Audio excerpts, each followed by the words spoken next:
Badan Anggaran DPRD Kota Prabu Muli memberikan catatan terhadap pengelolaan anggaran hibah oleh Kesbangpol yang diminta untuk lebih cermat, tepat sasaran, dan sesuai ketentuan yang berlaku.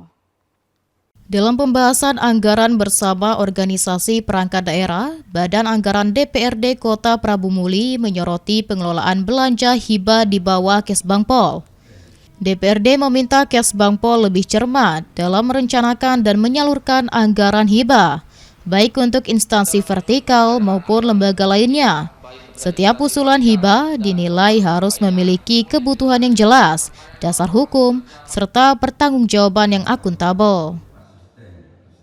Menyarankan Badan Kesatuan Bangsa dan Politik Kota Prabu Muli lebih cermat dan berhati-hati dalam menyusun perencanaan anggaran hibah baik kepada instansi vertikal dan lembaga lainnya.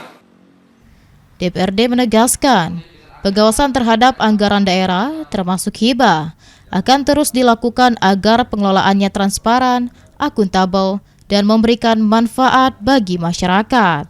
Anggi Perkasa, PAL TV.